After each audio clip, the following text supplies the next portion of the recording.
Hello, everyone. Welcome to the Power of Man podcast. My name is Rory Paquette. You guys know that already, but I just really like to remind myself that I'm fortunate enough to be sitting in this chair. And folks, I'm telling you right now, I'm absolutely grateful. When we made the move to 5 days a week, you folks were there. You came, you showed up, you kicked butt. I cannot thank you enough. When we made the move to seven, even I was a little tepid. I was like, hey, is everybody really going to want to put up with us 7 days a week? Folks, you've been amazing, just amazing. The subscriptions, the DMs, the downloads, the comments, absolutely fantastic. And if you aren't out there doing what you're doing, I don't get to sit here and do what I'm doing. So eternally grateful from the bottom of my heart. Now, if you are a friend of the program, and I bet you are, you know what time it is. We got to pay a couple of bills. So let me take a sip of my preferred beverage. Oh, good stuff right there. Man, you guys all know what we're drinking. That's right. It's Freedom Hill Coffee at Freedom Hill Coffee on Instagram. Look them up, check them out. Deep, dark, rich, bold, and beautiful, just like my wife. They brew a mean cup of joe. It is an absolutely fantastic cup of coffee, you guys. They do all the right things for all the right reasons, and they support veterans. And you all know how important that is to us here at the Power Man. So to all you veterans out there, thank you for your service, and we love you. We love that you're listening. A huge number of you guys are listening out there. I'm grateful for that. Freedom Hill Coffee, guys, at Freedom Hill Coffee on Instagram. Check them out. I'm going to take one more sip because I know I'm going to need a lot of caffeine to keep up with this young man that's across the table from me today because he and I have met before, and he is a fireball. Wait until you meet this guy. Give me 1 second. Oh, good stuff. All right. I think I'm ready. All right. All I'm going to do, I'm going to give you his nickname, bring him in, and I know he's going to tell you about himself. This is one of my favorite interviews I've ever done, to be honest with you. When I met with this gentleman before on one of my other podcasts, and he has an incredible story that we're going to talk about today about where he came from and how he got to where he is now. Please welcome to the podcast the blind blogger, Maxwell Ivey. Sir, how you doing today? I'm doing just fine. And of course, I don't expect you to call me sir. My name is Max to you and to any of your listeners because those strangers are just friends that I haven't had the pleasure of hearing voices of yet. So, I love uh, it, Max. I love and, and I it. appreciate you calling me a young man considering I just turned 59 and my stylist has advised me to stop dyeing my hair. So I appreciate that, brother. Well, man, I think your hair looks fantastic, man. I Well, wouldn't worry about yeah, it at all. and I'm liking it shorter because I don't have to start getting ready to be ready a half hour beforehand anymore. I'm starting to like the shorter too, even with the gray and the white in there for those of y'all that are listening to us instead of watching us. So, Right on. Right but on. yeah, as I was listening to you talk about the podcast, I was thinking, you mentioned that uh, people out there allow you to sit in this chair and do what you're doing. And we're going to talk about my story today. But the one thing that brought to the front of my mind is how some of the people that were against me at my worst, I later had to learn to thank them because if they hadn't done what they done to force me out of the carnival business that I grew up in and loved being a part of, I still would be where I was, which was physically unhealthy, mentally and emotionally unhappy, and making no progress. So sometimes we do have to take this time and go, hey, we have to thank the good and the bad people who were responsible for us getting here once we understand that here is better than where we were or where we were going at that time. So, Love that. Love yeah. that. I thank my haters a lot. I just don't give them the credit of doing it at the beginning of every show. Okay. Well, I'm with you, I man. have I have one particular hater in general that I had to forgive, and I even forgave him as in part of one of my books because I figured we could never have that conversation face to face. So, Wow. and sometimes you have to get it out of your system, even if you don't get it into theirs, and that's the point. That's the approach I took. So, to my story, y'all, I'm a totally blind gentleman who grew up in a family of carnival owners in the Houston area of Texas. My grandfather had a carnival. My dad had a carnival. Three of my uncles had carnivals. All I ever wanted to do was have a carnival, even though I knew from an early age I would eventually lose most, if not all of my vision to retinitis pigmentosa. Thanks to a lot of encouragement from family members, friends, teachers, scoutmasters, I and the just the show must go on attitude that you build up growing up in a family of carnival people. I graduated from traditional high school and college and I'm one of the few blind Eagle Scouts. And so I went off to college. I got a real job with the IRS for a while. I eventually came back to the carnival business because it was better for my mental health than working for the IRS. I think we're starting to see a theme here. Uh, they weren't paying me enough to be that unhappy. So, I had some kids' games. I did the carnival bookings. I sometimes helped set up and take down rides. I did everything but drive back in those days with my dad and my brothers. Building a family business, never rich, on the edge of chaos and failure half the time, but loving what you're doing because you feel like you're building something. And then in 2003, my dad passed away to lung cancer. Um, it was one of those things. It wasn't a prolonged thing, but it was very emotionally draining for the time on the calendar that it took. And he was one of those people who grew up in the day where all he really wanted to do was go home. He didn't want to die in the hospital. Right. And so eventually they did bring him home, and he was in our mobile home for like 3 days, and that was it. So um, I wanted to continue the carnival and try to and keep trying to grow the business. But my mom and my youngest brother, their approach was, let's just figure out a way so that we make a decent income every week and don't have all the feast and famine that we're used to. So after 3 years of trying to run the carnival ourselves, we ran up against an insurance bill we couldn't pay for our midway liability. And regardless of what people think about carnivals and circuses, you cannot operate a carnival in America without insurance. You just can't do it. So at that point, we had to admit that we were done, and my mom decided to join our carnival up with my Uncle Albert's carnival. Now, us families, we grew up on the same plot of land, 7 acres, 6 kids, and their wives. We competed for bookings very bitterly. Like I said, at one time there were 4 carnivals in the Houston area, all owned by people from the Wagner clan, for lack of a better expression. Wow. Okay. And so, I mean, there were, people would say that my dad was dying of cancer before he was even sick.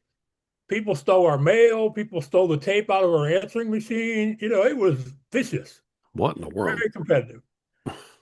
So after 3 years of not being able to run the business ourselves, my mom decides, okay, we're going to join up with my younger brother, Albert, and his family. And the truth is like I said, we competed with them people bitterly. And part of my depression at the beginning was not just going out of business, not just failing my dad, not just failing myself, but man, if I had to lose to somebody, why do I have to lose to them? You know, that's how because I really felt that way. I'm like, there are other people we could do business with that, you know, I hate to say this, they're not family, but they would probably treat us better than family. And so for a couple of years, I tried to make it work with my games, but my kids' games were suited for a 7 or 8 ride carnival. My uncle's carnival had over 20 rides. So my games couldn't make any money. I couldn't generate income to buy good stock, to replace the games, to purchase anything new that might compete with the fancier stuff that he had. Plus, he controlled the locations on the midway. So even if I'd have had a top of the line game that everybody wanted to play, he could still hide it if he wanted to. Hmm. And in some cases, he did. So this is the kind of stuff I had to put up. So I can see that eventually I'm going to have to do something else because I'm not going to be able to survive over here. So I started selling other people's used rides on the side. And I had a laptop with one of those air cards, and I would work behind the midway in our house trailer, sometimes without air conditioners, sometimes over 100 degrees in the house, but I'm still online building my website, trying to recruit clients, trying to sell people's rides and make some money from it so that eventually I can just go home and stay home. Because like I said, I just wasn't happy being there. Right. And the thing that really turned the tide though was because I didn't have to move a show. I didn't have to figure out how to get our stuff from this town to that town to that town. I was able to address some long-standing health issues. And I'm going to share this with y'all because I think it's important to the story.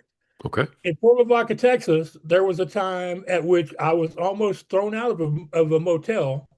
Since we didn't have any rides anymore, we could stay in motels, which was kind of fun some of the time. Almost got thrown out of a motel because I urinated on their linens. and they let us stay because we volunteered to wash and dry the linens for them. But I went and saw a doctor, and the doctor said, "Mr. Ivey, you've got to do something different, or you ain't going to be around here very long." He said, I'm not talking 5 years or 10 years. He said, I'm talking like months. So, Oh my gosh. um, yeah. So I found a primary care doctor that I liked, part of a family clinic not too far from my house, which um, the idea was, we'll let Max stay home with the dog and we'll go out and work on the weekends, or we'll go out and work for a few weeks at a stretch, and he doesn't have to go. So the doctor helped me with metformin and other tricks trying to lower my weight. She also had me tested for sleep apnea, which I definitely have. The doctor told me I had one of the worst cases he had ever seen, and I probably had it since high school. And he told me that if my sleep apnea had been diagnosed when I was a teenager, there's no telling what changes my life path would have had because of just how important quality sleep is. Yeah. So they got me on the CPAP machine. First, it was a BiPAP because I was so bad I had to have air going in and coming out. Oh, geez. So I was pretty bad off. So I started losing weight, but the main thing that happened with the CPAP and the sleep apnea is it allowed me to get some mental and emotional clarity. I was able to really think about, okay, where am I? Am I happy? Can I be happy? What could I do better for right now? What can I do going forward? And so because I had the clarity, I also had more energy and of course my passion for doing something entrepreneurial started to come back as well. So at the time my health is improving, and I'm the very beginnings of brokering used carnival and amusement park rides as a profession. And like I say, my health continued to improve. Eventually in 2012, I had successful gastric surgery. And while I'm no longer 250, I'm no longer 650 either. So I'm pretty happy with myself as far as my physical well-being goes, except for recently having to have dentures, which was not any fun. I highly recommend that people see their dentist and brush their teeth and floss and whatever else they have to do not to have to get dentures. So, Wow. but yeah, my physical health improved. And so I started this website called the Midway Marketplace. Terrible name because we only call carnivals midways in the US, and most people couldn't remember Midway Marketplace when I tried to tell it to them on the phone. But I started building the website in 2006, 2007. And at that time, there was no WordPress. Wix and GoDaddy did not have accessible website building options. The only way a blind person could build a website in 2007 was they had to learn how to code, or they had to have the money to hire somebody. Hmm. I didn't have the money to hire nobody, and I wouldn't have trusted them with my new project if I had. So I taught myself to code HTML one item of a website at a time from the W3C.org school. And Wow. yeah, and the W3C school is still out there, except now not only will they teach you you can use it to teach yourself how to create code, you can use it to teach yourself how to create accessible websites if you're wanting to do your website by code. And with the recent changes in accessibility on the back end of WordPress, I'm actually considering going back to coding because I coded for like 5 years straight. I wrote over 1 million lines of code for the Midway. I feel more comfortable coding stuff than I do managing blocks and stuff on the back end. So I'm actually thinking going back to doing some more coding within page structures or something so that I can do it quicker and with more confidence and not have to think about all this stuff as much as you do on WordPress now. But I've also looked into Drupal and Umbraco, and as much as I hate to say this because they used to be the world's worst on front-end accessibility, I'm even considering trying GoDaddy's website builder. But I have Sure. these are the things a blind person has to deal with because you have to not only find stuff you can afford, you have to find stuff you can use. And a lot of the stuff is either not accessible, or it's barely accessible, or it's really accessible, but you never know when that next version of that program will make it where they broke everything that you just got used to using. It's Right. every time a website or an app updates, y'all. This is something a lot of people don't understand about using adaptive tech. Every time somebody makes an update, there's a chance they can break stuff. And I like to use the example of wherever you live going to work each day. And just think about what would happen if after, years of taking one of two or three routes to work and back every day, you got up tomorrow, and the streets were all in different locations. The signs were in different locations, maybe even in different languages, so that you couldn't read them. And you still have to figure out how to get to work by 9 o'clock in the morning. That's the way it is when you navigate the web using adaptive technology. And that's true whether you're talking about a screen reader like I use, or a screen magnifier, or those mechanical switch devices that people who are missing limbs use, or people with other types of motor control issues. It takes us longer to do everything. And every time something updates, there's a chance they can make my life harder, which is why a vast majority of people with disabilities are running out of date software, because we're waiting to see somebody that's brave enough to try the next version and have them tell us whether or not it stinks. You know, Right. these are the I these are the hear kind you. of and this is something I really want to thank you, because the comfort level I have with you allows me to talk about these, and I'll even admit almost rant a little about these in a way I don't usually do, because I don't usually think about or really want or really put my challenges out there. Yeah. Some of that is because a lot of them are in the past, and some of that is because I don't like to feel like I'm bitching and whining. Excuse my language, but Not at all. I so totally understand. I'm glad you feel that way. I really am. So thank you for that. yes, yeah, feel very comfortable here with you. In spite of your NPR voice, you have a real knack for making people feel welcome. So yeah, so I built the website and I started working on recruiting clients and setting fees and doing all the stuff you have to do for the website. And in my opinion, I only made one really bad mistake with the website over the 5 years I coded it, and that was when I chose my colors. I chose them by their names because obviously I can't see them and look at a color palette and go, okay, those are the colors I want, or Right. have a way of knowing what the whatever the whatever word that they assign numbers to colors so I thought, okay, back when I could see good, the toys looked best on a yellow background on the midway. So I went with yellow, and then I went with blue text and red link text and orange previously clicked link text.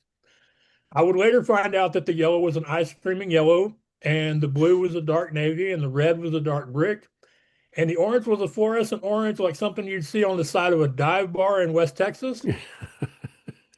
And because I could only upload photos, not edit photos, I might have two or three different sized images on the same page together. But because of the coloring, more than once people have gone, Max, Ray Charles and Stevie Wonder could argue over your website. It's just vivid.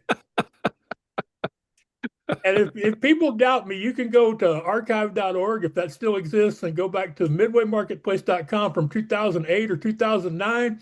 But I'll advise you, don't look directly into the screen, or, get some sunglasses or something, because it's bright.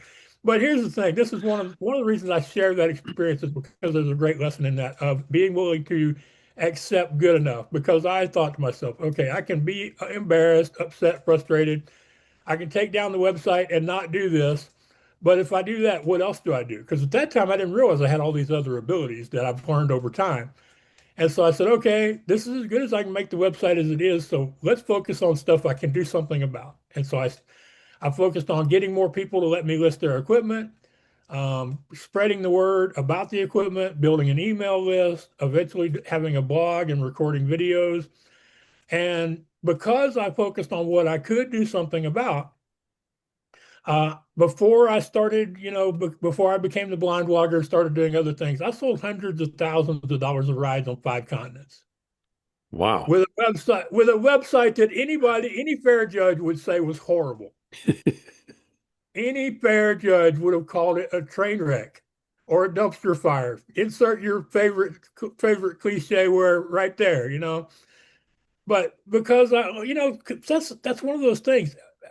Because I spent most of my life moving a carnival where the only thing that matters is getting open, and also because I can't see a lot of my work from my own ability to review my work, I feel like getting good at good enough is something that I'm better at than most people. I actually struggle more with it with audio than with anything else, because I'm like anybody. I don't really like hearing my voice, even when I'm singing instead of talking. But like I say, by focusing on what I could do something about, and also on the goal. What was the goal? The goal was to display equipment so people could fall in love with it, decide they had to have it, buy it, and then Max get paid a commission for bringing the buyer and the seller together. So that the website could do and did do. And I feel like Huh. that's one of my most important lessons and why I still tell that story, got to be 15 years later, and people still laugh at it. And hopefully they still get the important message, which is focus on the most important thing. And also, if you be good at good enough, because none of us are ever going to get to perfection. When people ask me, Max, what if my website isn't good enough? And I tell them, don't worry, it ain't going to be good enough. You're never going to be happy with it. Most people aren't. But if you wait until it's good enough, you're never going to put it out there. And I like to use the expression that we can't keep waiting till tomorrow, next week, next month, or that mythical day called someday. Yeah. And that's one of those lessons I really wish I could figure out a way to unlock that for most people because too many people get overwhelmed at the start and don't start. I think Martin Luther King had a great quote. He said, "Take the first step without looking at the height of the staircase." And I feel like that's something I've done a lot in my life because I didn't know what I was doing when I started my first podcast. I wrote my first book on a dare. I started recording myself singing songs because people heard me singing on my podcast and said they liked it. I booked a trip to Philadelphia from my first in-person speaking event in 2017, and then figured out how to get myself to Philadelphia and back with almost no money.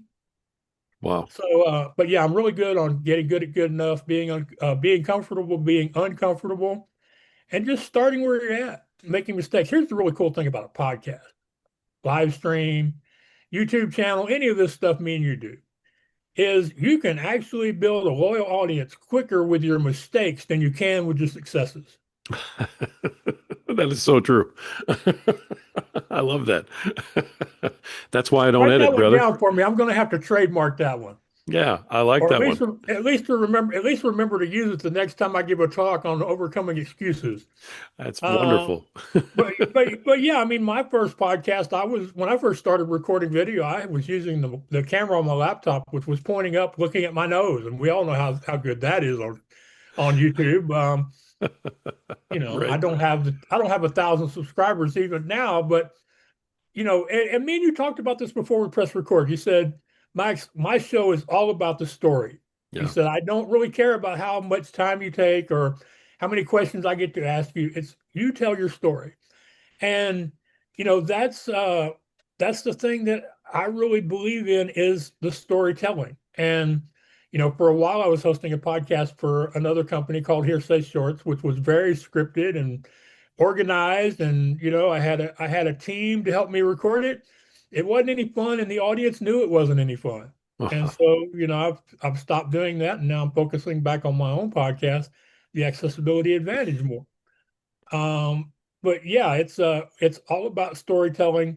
And when you're talking about even with a blog, and heck, even with a book to a certain extent, when you consider that we can all self-publish now, it's about your storytelling ability. Yeah, Okay. visual proof or visual appearance is helpful. Good audio quality is a necessity, but editing isn't a necessity. No. Formatting isn't a necessity. There are so many things that the experts on podcasting will tell you you have to do, and if you're going to start, and most of it is just BS. Most of it is where can you start so that you'll actually enjoy doing this until you get good at it or better at it. And Alex Sanfilippo at Podmatch, who's one of my best friends, recognized my value as a storyteller and also as an expert on interdependence. He's like, one of those people who's really been with me, and as far as storytelling goes, he's like, Max, you can't really focus on all the technology, and if you focus on the technology, the stats are the same way. Yeah. Stats can bog you down, distract you from what you're really needing to do. So it's really about storytelling. That can be your story if you want to do a monologue. It can be an interview thing like me and you are doing. It could be a panel. It could be a man on the street. It could be whatever you want to do. But it's all about telling the story in the way you're capable of telling it. Now, the better you get at it, the more people the more people that don't care about you or your story are more likely to watch or listen. But you don't have to be great. Matter of fact, I would say if you have a story that you really enjoy telling, if you're a conversationalist, if you enjoy just talking in general, uh, that's the kind of thing that will resonate well with audiences out here. And I had to learn that. Um, Basically, I was doing. I've done a lot of podcast guest interviews. I've been a podcaster off and on for a while, and really, if we judged things on my technical abilities, I would have quit a long time ago. But people appreciate the effort. They appreciate the story, Yeah. and they love being able to follow along and think, he's doing that. I can't wait to see what he does next or what he tries next. For example, in my podcast, I'm currently researching, trying to find a reasonable way for me to go live, considering that I don't have a big team, and I have to find something that's accessible, affordable, and easy to use. And that's turning out to be a big challenge for me. It seems like when I find something that is accessible, it's more money than I want to spend. And when I find something I can afford, the features are complicated. And, it goes back to what I was telling you earlier about a lot of us people with disabilities stay a generation behind on apps and software just because of accessibility. So, Sure.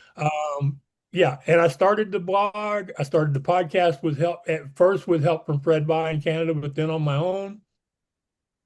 And, really, the things that I have done over the years that I did when I was a carny, that I did when I was equipment broker, they all help me now. So some of the things like interdependence, I totally believe that one of the biggest problems we have is this myth that people not only can do it by themselves, but that we're meant to do things by ourselves.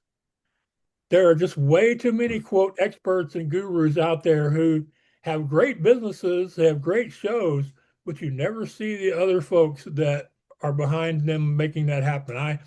I'm not really a big fan of Gary Vee, but one thing I loved the last time I looked at him, he was still having a lot of his team in his videos when he would record his content. And so Sure.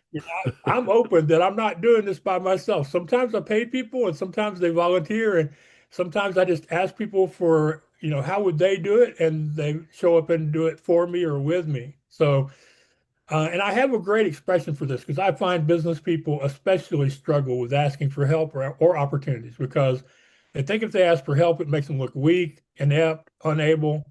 They think if they ask for opportunities, it makes them look egotistical, and neither could be farther from the truth. So what I tell people is this, and I want y'all to pay real close attention to this. This will work because it's going to help you put the focus on the other person and take it off of yourself.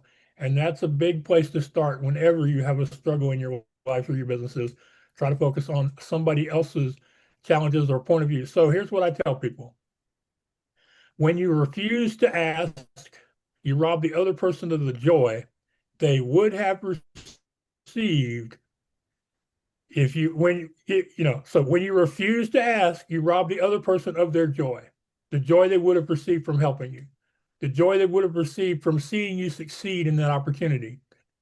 And just think about how you feel when you're able to do something nice for somebody else who can do nothing for you but say thank you. Think how good it makes you feel when you have knowledge that somebody comes and asks you sincerely to share with them so that they can move forward in what they're doing. And so I find this really important interdependence. Another thing is finding solutions instead of making excuses or what the big kids call self-determination. And I find that, with solutions finding, because, when we were carnies, we never had everything we wanted. And because we were moving from town to town every week, the challenges were greater. And this was before cell phones. This was before Wi-Fi everywhere. When I was still traveling on the road, if you wanted to talk to somebody in the other truck, you had to have a working CBE on both ends. That Right. was your best option. That or have a predetermined place that you pull off the road and talk to each other or check out each other, see how everybody's doing. But so, you learn to find solutions where you're at. And even if the solutions are things you don't enjoy, you go ahead and do them. And, sometimes the answer is dirty, greasy, uninteresting, painful, embarrassing.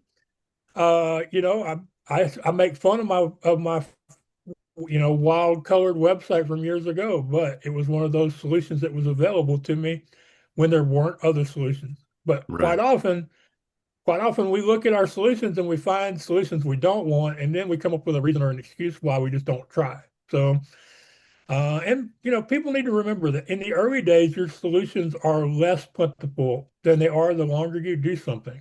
And I like to remind people that life ain't the Olympics. They're not going to award you style points, so stop trying to win them. I, and another thing that's been really big in my life that my dad taught me is trying to find the positive in life. And sometimes you have to look really hard for it.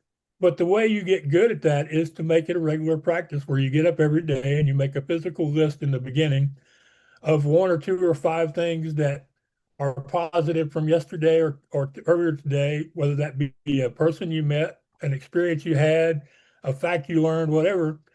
And the more often you make those lists, the longer that the list will be. And then when you get to a situation where things are really bad, then you can find a way through it. Now, sometimes things are so bad that it takes a while. You have to grieve, like I did when I lost my dad and our business pretty much at the same time. Yeah. And so I'm not telling people to ignore the tragedy or to try to stuff the grief down and not address it. But having a practice of finding the positivity in your daily life can be very supportive when you get into those really challenging times that every one of us is either having right now, had yesterday, or is going to have later today or tomorrow. So those are a few things I like to use. And then the most important thing I feel like, the thing that's helped me grow a following of people who care about me, who want to help me, who want to work with me, is storytelling. And I'm getting to where I hate the word authenticity because it has been perverted to the point that it means nothing anymore. Right. It means nothing. Yeah, I don't like and I used to be one of the biggest users of the word because my story is very authentic. I think you would agree. absolutely. In fact, more than once I've been told by coaches I should try to be a little less authentic. I just ignore those. I just laugh at those people and then ignore them after I'm through talking to them. You know what I mean? Time to fire that coach. Yeah. Now, well, I didn't hire them anyway. It's usually an exploratory call where they're wanting me to hire them, and that's kind of like my red flag. If they don't like my authenticity, then I got no use for them. Right. Um, but I've been told that more than once. I'm too authentic for my own good, that I should frame my story in more positive words. But storytelling is really important because here's the thing: everybody out there is struggling with something. I'm actually working on a song where the chorus has a line, everybody's blind about something. I just have the white cane. You know, everybody's dealing with something. It may not be a disability. It may be a challenge. It may be parenting. It may be your family pet. It could be your job, your second job, your side hustle, your education. And then a lot of people are suffering with things having to do with aging that they don't consider a disability, but are just as challenging as identifying as having a disability. So everybody's dealing with something. So other people can not only understand your story, I think there's a large segment of people in this world who, if you don't have a story, are going to distrust you from the jump. Hmm. That's a good point. And I mean, that's a great it's perspective on that. Yeah, It because our is. stories is how they find out who we are, what we care about, what kind of Right. person we are. Are we ethical? And I'll admit that I did things in my days as a carnival owner that I'm not 100% proud of, but I never did anything to somebody who was less than me. People who couldn't afford things, people who had disabilities other than mine. But there were some times where I just had to tell people a story because that was the only way I could get out of town. Hey, my dad used to say, Max, don't ever get into a dispute until you're in the next county, because that way the sheriff can't come get you before you leave town. Nice. Nice. I'm like, yeah, so but yeah, storytelling is really important because whether it's your personal story or your business story, if you can't tell your story, then you don't know yourself or your business. Yeah. And if you can't be honest with who you are, then people are going to feel that. That's one of the really cool things about living in the time we're living in. There are so many people who have grown up or grown older on podcasts and other unscripted content to where they can recognize the phonies, the people that are holding important stuff back from them. So it's challenging. Don't think you're going to tell your story the way Max tells his on day one, because Max has been telling his story since 2013. Well, that's why you're so authentic, man. And with that, plus, I like to say I've spent a lot of figurative time laying on my backside looking up where the sun should be. Yeah, Resilience, most people that have resilience have earned their resilience. You know what I'm saying? absolutely.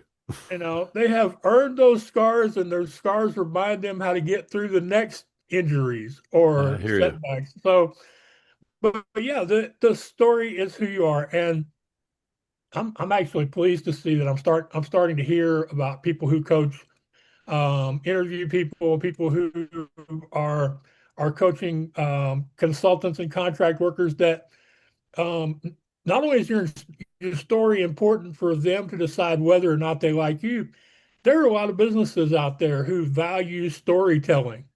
And so not only when you tell your story, you're not just building a connection with that person or that audience, you could be building your resume Hmm. through that storytelling.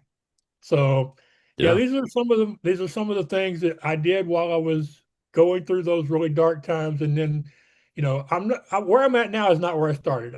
I've been a carnival owner, an equipment broker, a life coach, a podcast guest booker, and now I'm an accessibility expert.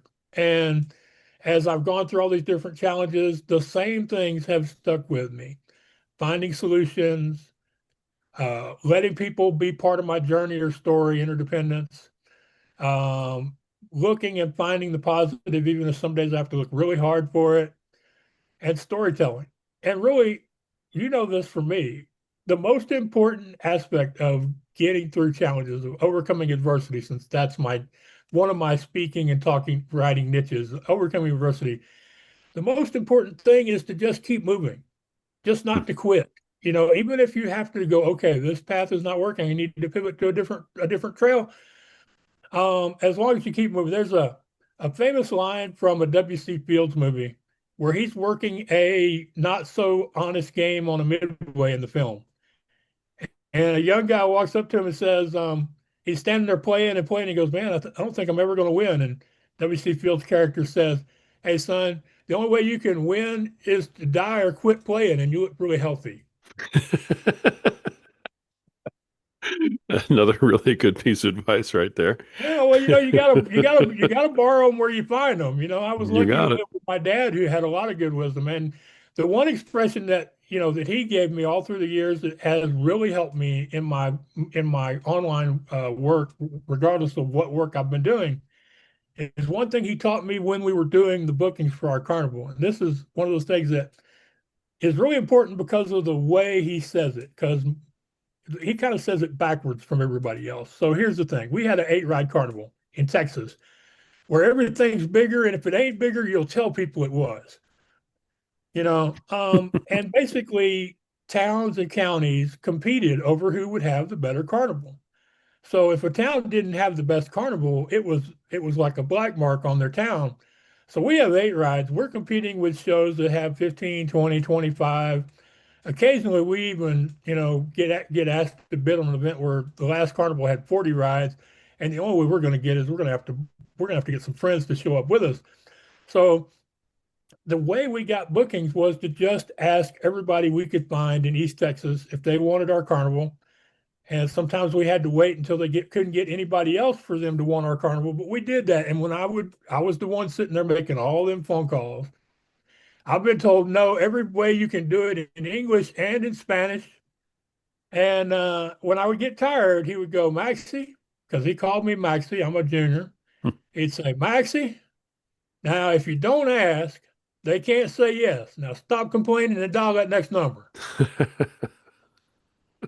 And More and good as advice, as man. and as I'm sure most people would say, well, why don't you just go and ask what's the worst they can do? Say no.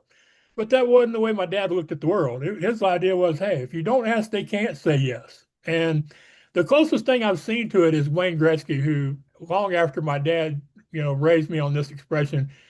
In his book, he said that you miss 100% of the shots you don't take. Right. Right. But yeah, these are things that have been with me throughout my whole life. Every once in a while, so I'll be reminded that while I don't have a master's or a PhD or some of the certifications that people would like me to have, I have a PhD in the University of Life with a specialty in hard knocks and overcoming adversity. You talk about your dad a lot, man, and it sounds like an awful lot of this wisdom that you have that you impart on everybody else came from him. 100%, a Nice. 1,000%. But see, here's the Nice. thing. This stuff only comes from him because, and I honestly think this is because of my vision loss, and I'll explain that. My dad would only let me help set up and take down rides if two conditions were met. One, we didn't have enough people for the rides to get set up any other way.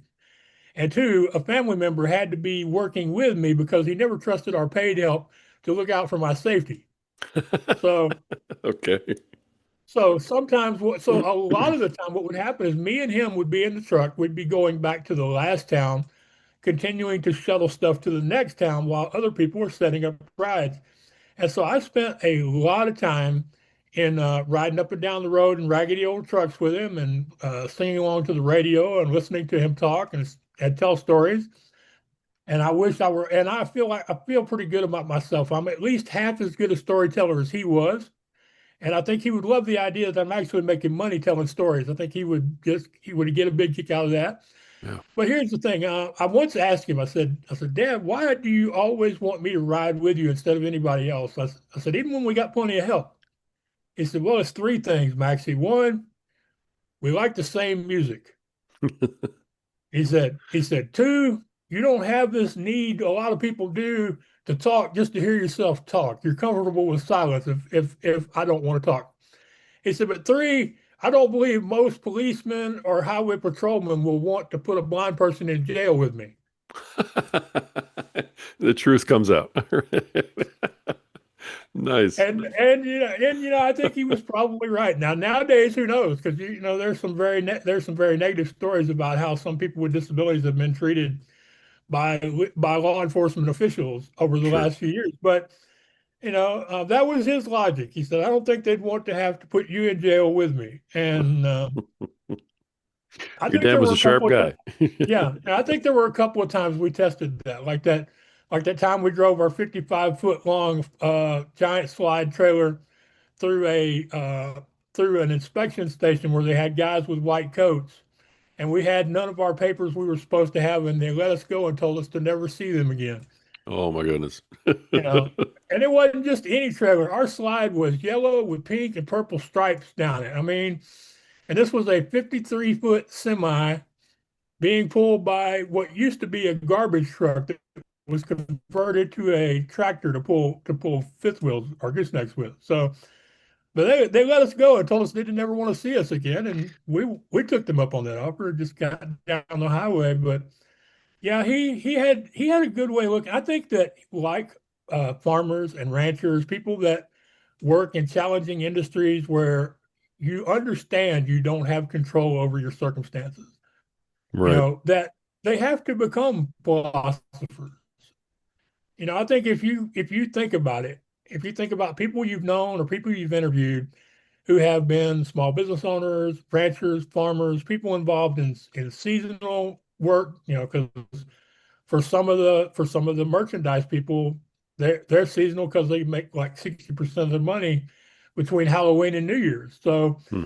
I'm sure some of these people you've talked to have had a lot of wisdom as well, because part of it is you have time to think, and part of it is you have time to stew, and sometimes you just do the work. And see, I think that's one of the things that's really underrated is, sometimes just doing the work that you have in front of you and letting the work be a form of meditation.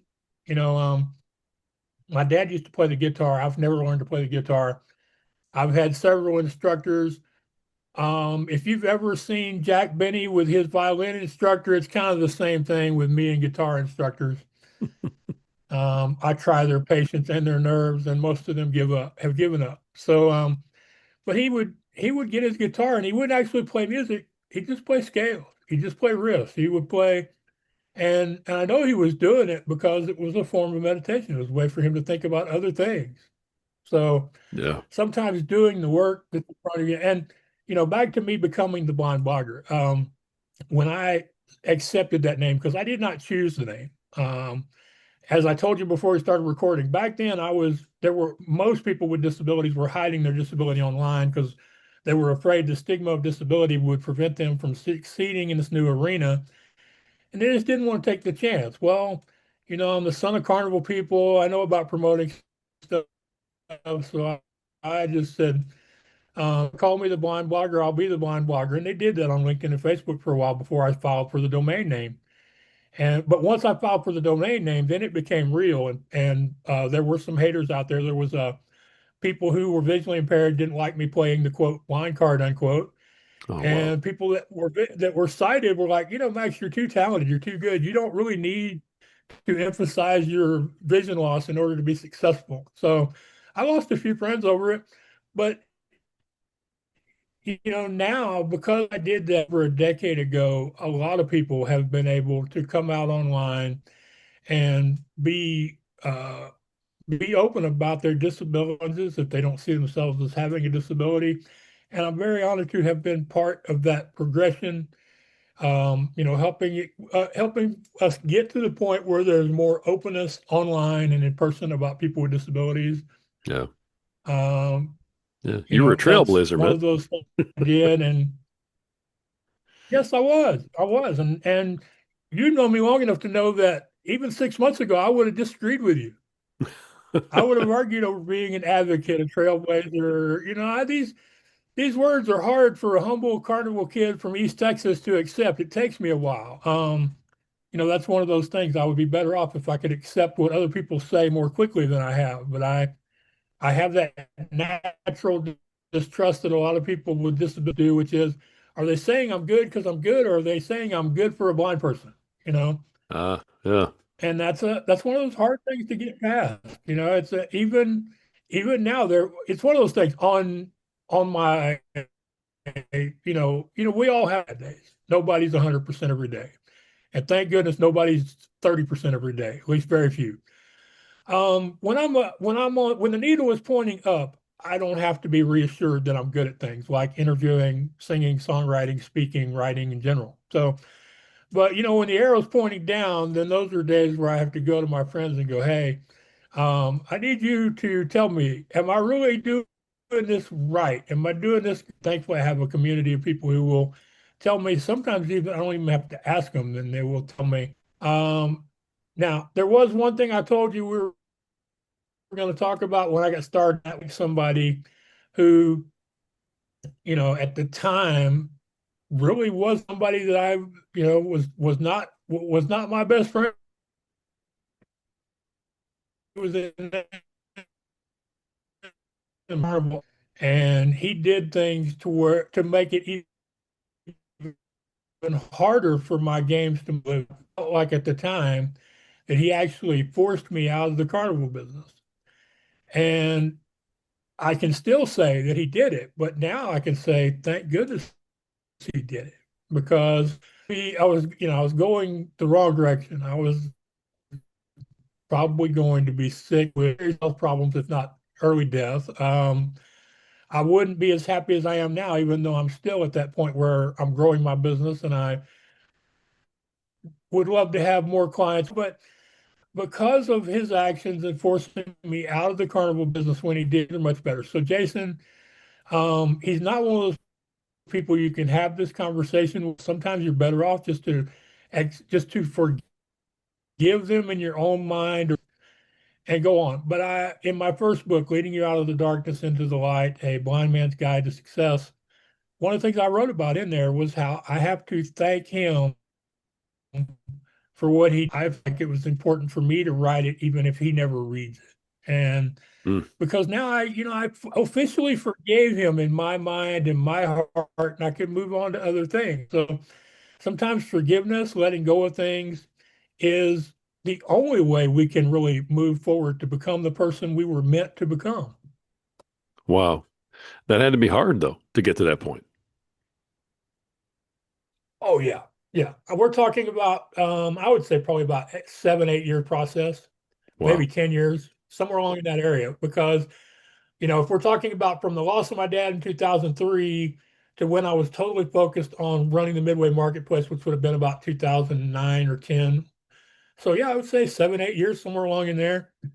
But I had that's one of those things. My dad was never really good at holding a grudge. He used to make my mom mad all the time that he couldn't stay mad at people. And when I worked at the IRS, somebody did something I didn't like one day, and they asked me, they said, "Max, have you forgiven me?" I said, sure, because holding grudges just takes up space in my mind I could be using for better things, you know? Right, right. Sounds like more good advice So from your dad. yeah, yeah, yeah. He was really good about things like that. He never, like I say, we were never really financially successful. And there was one point in his life where I think he made the wrong decision, and my uncle, of all people, tried to talk him out of it. In the 80s, or maybe it was in the 90s, John Travolta was in a movie called Urban Cowboy that was filmed here in the Houston area Yep. I at remember that Mickey movie. Gilley's Club, actually. And we were set up on a shopping center, not making any money, and my dad heard that they were hiring extras.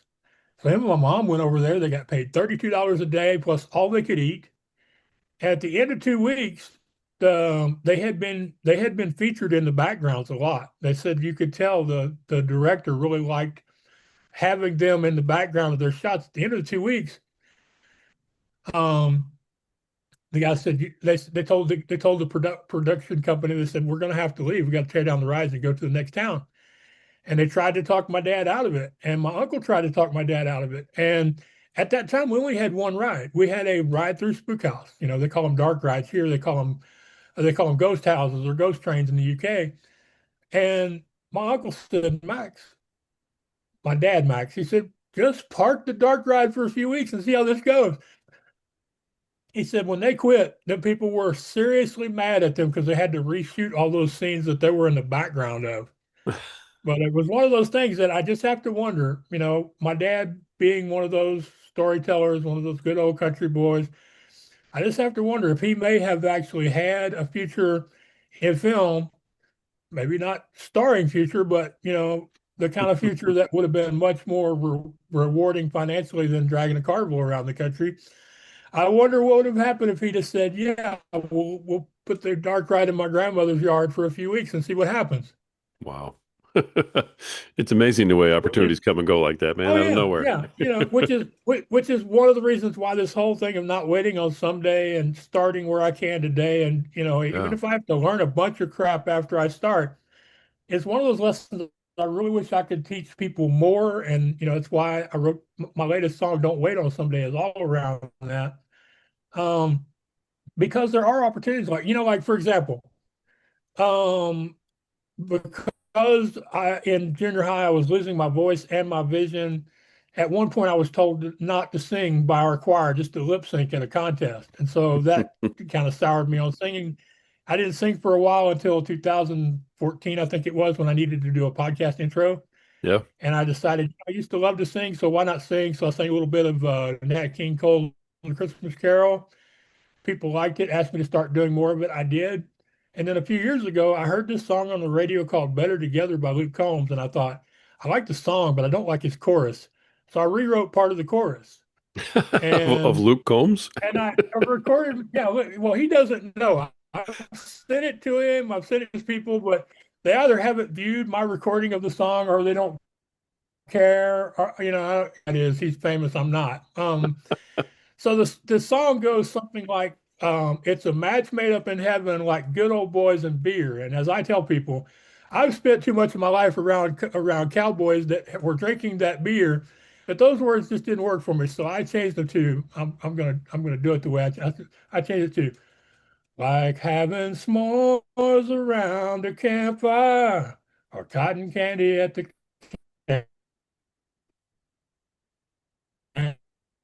county fair. And it's all get over. So I changed those lyrics, I re-recorded it, and my friends were like, Max, you did a good job doing that. Why don't you write some of your own songs? So I've now written 3 songs, which I have recorded and put out on YouTube and Spotify a cappella, because, who knows when or if I'll ever be able to record with music, because I don't play and I'm not a tech guy who can make music out of thin air. And what if somebody needs to hear that message today rather than a year or 2 or 5 from now, when I can actually get it professionally recorded the way everybody else does? So, and the funny thing is most people are more impressed by the fact that I will sing a cappella than I think they would be if the songs were professional songs, because there's just some rawness, some authenticity, and some, basically just, risk involved in doing it that way. So, Right. Right. these are opportunities, and that's the thing. When you get an opportunity, do you want to take the opportunity as it is, or do you want to wait till you feel like you're ready for the opportunity? Because there's a line in the Bible about how God will never give us more than He knows we are capable of dealing with. But you know what most people don't talk about with that line? What's that? They don't talk about how He will give us good things that are more than what we think we're capable of, but He knows we're capable of. Right. Right on. Think about Yeah. that for a minute. When people, people always read that verse and they go, well, that means no matter how bad things get, God knows I can handle them. But, that also applies to no matter how good things get, no matter how challenging something good becomes. You're only getting that blessing because He knows you can handle it. You may not know it. You may go, man, I wish I hadn't prayed for this because I had no idea what the heck I was getting into. Or as I like to say, sometimes a lot of times blessings come assembly required or no batteries included.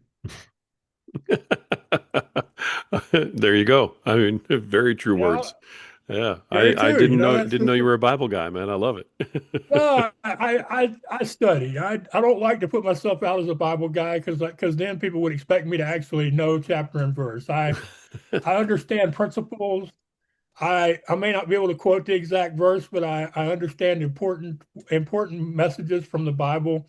Right. Um, I believe in Jesus Christ, and I'm baptized. So and faith has been an important part of my life. You can't look back at what I've been through over my lifetime and go, "There's no God, there's no Jesus, Right. there's no Holy Spirit." You just can't do that, because there's no way I would have got from where I was a year ago to here without grace, without undeserved kindness. It just wouldn't happen. And Yeah. we're going to go back. We're going to go back 18 years to when I started the Midway, or 40 years when I was in junior high school. There's so many moments along a lifetime where you go, that wouldn't have happened without grace, Right. because it would not have happened by my own ability. That's just not the way things work. Right. Right on. Uh, um, and I be on that. If you look back through your life, you're going to find times where, like, I don't know how the heck we got through that, but we did. Well, now you know how you got through it. Yeah. I hear you, man. As I like to say, I had faith before I had a church. Well, I love finding that Because out you about you. can't you can't Yeah. be in the carnival business without faith. You can't you can't be dependent on the weather and crowds and advertising and COVID and all the other stuff that goes. You cannot be in a business where you have so little control of your life and not have faith. And that's one of the things that comes with faith, or it comes before faith, in my opinion. And it's something I think people with disabilities understand better than able-bodied people, and that is we control very little of our lives. And the more we accept that is beyond our control, the happier we will be with what things we can control. Hmm. And that's one of those lessons that you will learn from disability, or you will go crazy. Well, I love that. I really do. I learned something about you today, brother. I had no idea. I had no Yeah, idea, yeah. but It's that's it's great. not so it's not something I hide, but it's not something I advertise. Right on. But I'm a big believer. I just feel like I honestly believe. I mean, there have been so many times where, one little event made the difference of getting somewhere safely or not getting there, or making just enough money to make another week or not. There's been so many times where, or when somebody came into my life at the exact right time that I needed them. Yeah. I love the water. I love to swim, but for years growing up, I was afraid I couldn't figure out how to swim. I was afraid to put my face in the water and didn't know how to do that. And at our first scout camp, we had a swimming instructor who said, Max, I notice you're singing all the time. If you would you, I think I know how to fix your problem with breathing in the water. She said, you just need to hum.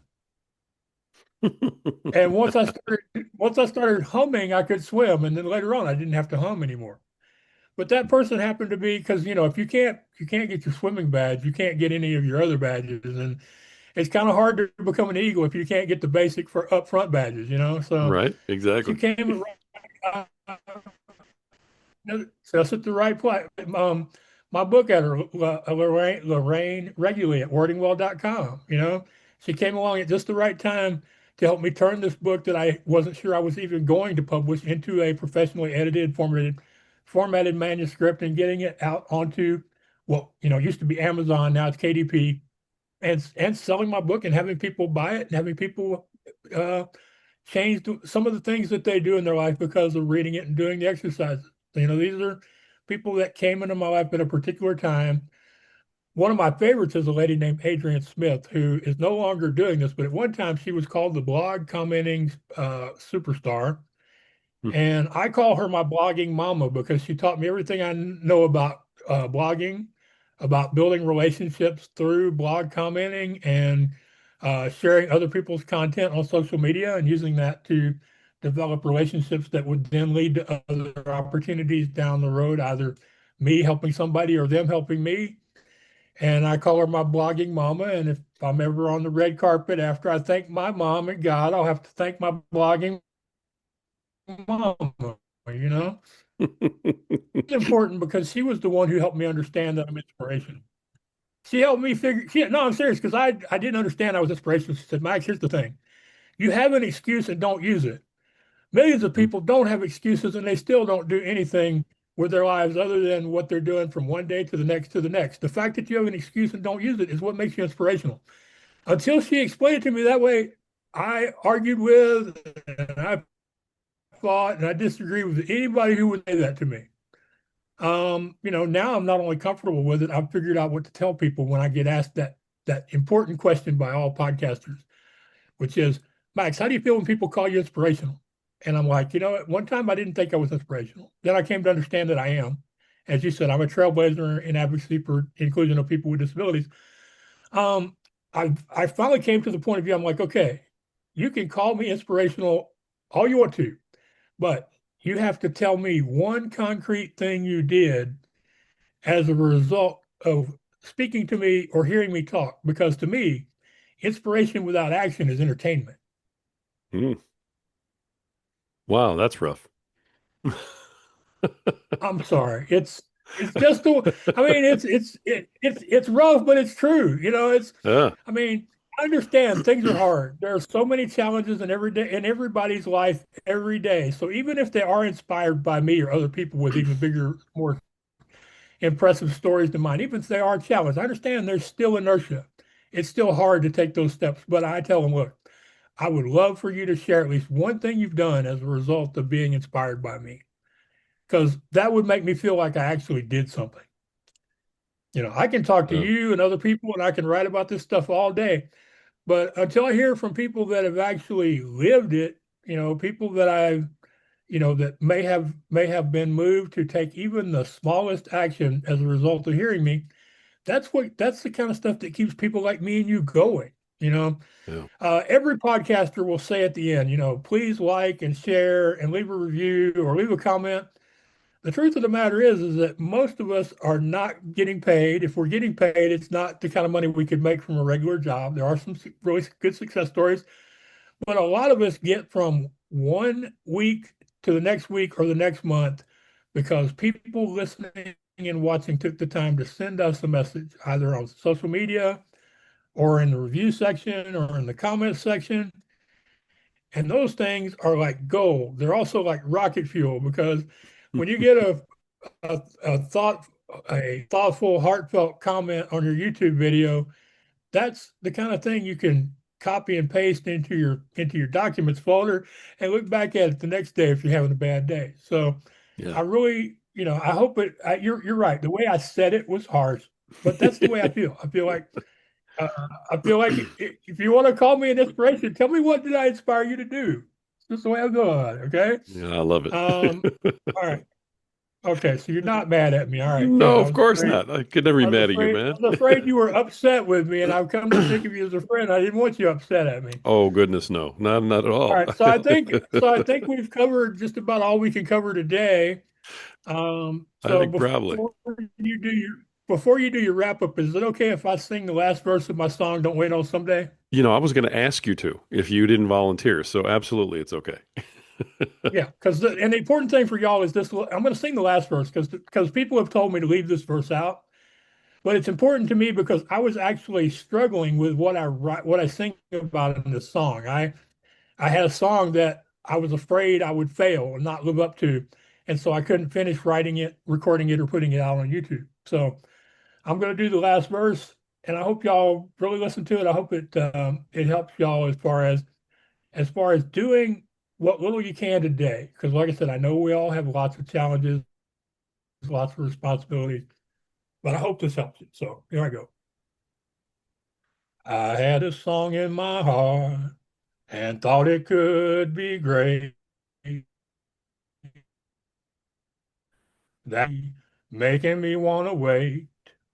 Then I took some good advice and I did anyway.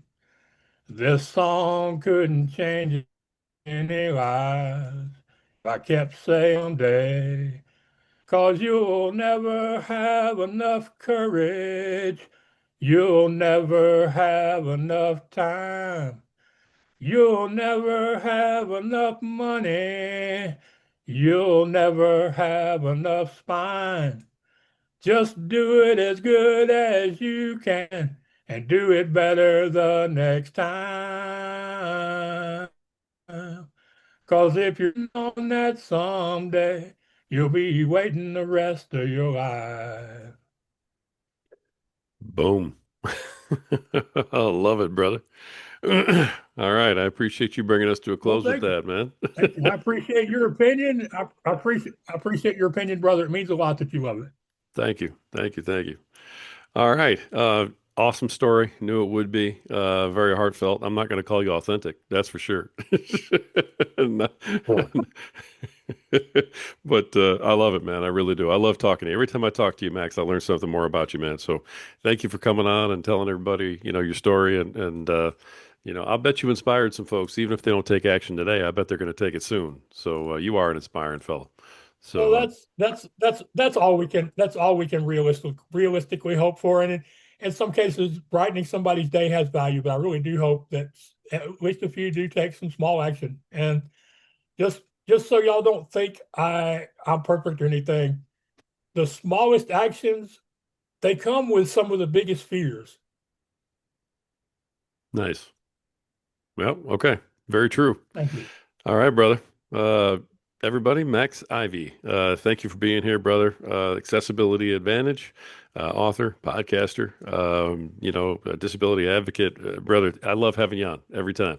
Found Thank out you. more about you today than I knew before, and just thank you for being here, man. Well, I really appreciate the opportunity. As I tell people, without people like you to give me a platform to tell my story, there wouldn't be the blind blogger or Mr. Midway or Mr. No Excuses. And I really appreciate you being part of my continuing journey and my continuing story. No, it's my pleasure, man. Folks, that is another awesome episode of the Power Man podcast. And the reason we bring powerful men like this on here to tell powerful stories like this is because, we want to, do what we can to inspire you to keep working on your mission, which is to be, a better provider, better protector, better leader tomorrow than you are today, to be a better husband, a better father, a better man tomorrow than you are today. And the reason that we want that for you is because you have value, guys. You do. And at some point, you just have to believe it. Until next time.